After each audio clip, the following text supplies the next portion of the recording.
seekers of truth. And today we bring to light the most closely guarded secrets of our past. Hidden in the depths of history lies a narrative that challenges everything you have been led to believe. For centuries, powerful forces have conspired to suppress the truth, locking away the knowledge that would awaken humanity's true potential. This is a plan that was agreed to by 179 nations. It's called the Agenda for the 21st Century. It's a totalitarian state being developed right now all over the world. It is the inventory and control plan. Inventory and control of all land, all water, all minerals, all plants, all animals, all construction, all means of production, all food, all energy, all information, and all human beings in the world. And this is a plan that was agreed to by 179 nations back in 1992. It's a United Nations plan. It's called the Agenda for the 21st Century. And so many of us around the world think that sustainable development, it just sounds so great. Isn't it about recycling and creative reuse and creating energy and food resources for everyone? And the answer is no, it really is not. It's about moving populations into city centers, concentrated city centers, and clearing them out of the rural areas. All systems have to be brought into harmony in order to control them all. Because when systems don't meet, when they're out of balance or not in sync with one another, they can't be controlled centrally. And the goal of Agenda 21 is one world government and total control from a central unit. Every nation that signed on to Agenda 21 has its local Agenda 21 plan. People in the United States are completely unaware of this. If I go out and talk about this, the United States press attacks me and calls me, which is totally ridiculous. But it's not a theory. It's a fact. The three pillars of United Nations Agenda 21 are economy, ecology, and equity, the three E's. And everyone sort of thinks that they know what that means, the idea of social equity. It must mean that, everyone's going to have access to clean water and clean air, and no one's property is going to be used as a dumping ground because they are at a poverty level. But really what social equity is about impoverishing huge portions of the population and bringing down the developed nations. Everything that we're looking at now is destined to collapse our economies. It's a totalitarian state being developed right now all over the world.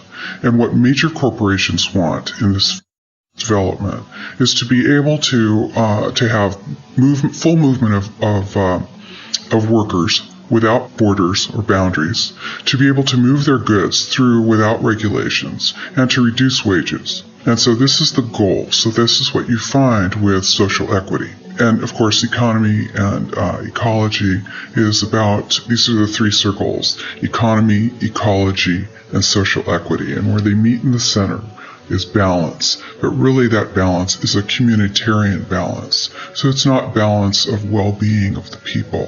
What it is it's a balance for corporations so that they can exploit and control and have populations in an area, in tightly packed, dense areas, so that they can be surveilled and managed. And this is what that balance looks like as far as the development of a totalitarian state is.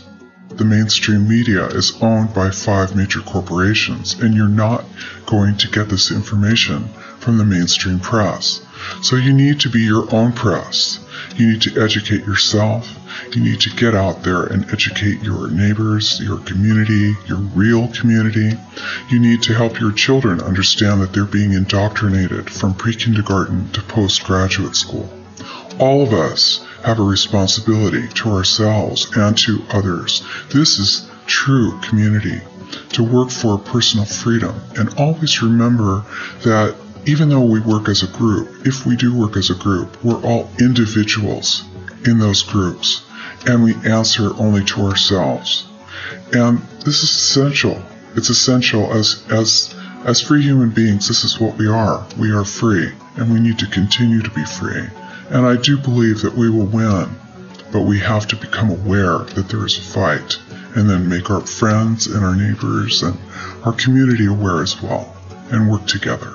You have to understand, most of these people are not ready to be unplugged, and many of them are so inert, so hopelessly dependent on the system, that they will fight to protect it. What if all you ever knew was a lie? Well, what do we know at any point?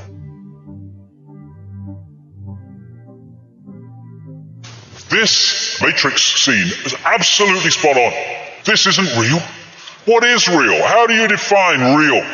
If you're talking about what you can feel, what you can smell, taste, and see, then real is simply electrical signals interpreted by your brain. The senses are decoding systems, decoding information into a form that the brain can decode. So the senses are taking waveform information, vibrational information, they're turning into electrical information, they are communicating it to the brain, which then decodes that into a sense of reality we call the world we live in. So the world that we think we're living in exists there. The brain is dark but sees light. How is that possible? How can my brain be totally dark and I see this light? Because that light, in its prime form, like everything else, is just an information source. And I'm decoding that information source in here into the visual reality of light, because that's what the information contains. Thus, that's what it manifests when I decode it. This is mainstream science. They talk about dark energy, dark matter. I see that slightly differently, but the principle's the same, what you can see and what you can't see. So you have this massive area of stuff they say exists in this universe, which we can't see. You then have light, electromagnetic spectrum, etc., which is 0.005% of what they say exists in this universe, and visible light, which is the only frequency band that we can decode into a visual reality, is a fraction of the 0.005%. This is the visible spectrum within the electromagnetic spectrum. Look at it, it's tiny, and that's all that we can see in what we call the world. You say to most people, can you see everything in the space you're looking at? Well, yeah, mate. You can't see that much of it. So, this is right. There is no spoon. It's not the spoon that bends, it is only yourself. Because that spoon only exists in that form when you decode it from energetic information. Information is encoded in what we call light. White light contains all the colors of the spectrum. And colors are frequencies. They're just different frequencies, and when we decode them, we see that color. And we think those flowers are red and yellow. They're not. Nothing has any color. The color is decided in our perception of it by whether it reflects certain frequencies or whether it absorbs certain frequencies. We're only seeing light that reflects. Thus, we're only seeing that color, which is reflected by the object, therefore it seems to be that color. This is the scale of the illusion that we think is real. Light radiation is information, and the frequency or wavelength vibration is its delivery system. The information dictates the frequency. And this is really, I think, one of those whoa moments.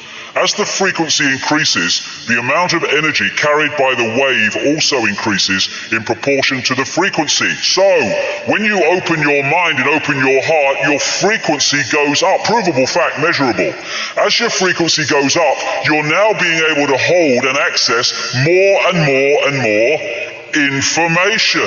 And thus you become more aware, more knowledgeable, more insightful, more intuitive. And Nikola Tesla, the genius from which so much came, he could see beyond the physical that we perceive. And he said, the day science begins to study non-physical phenomena, it will make more progress in 1 decade than in all the previous centuries of our existence. Click follow and stay in touch. May life bless you. Stop!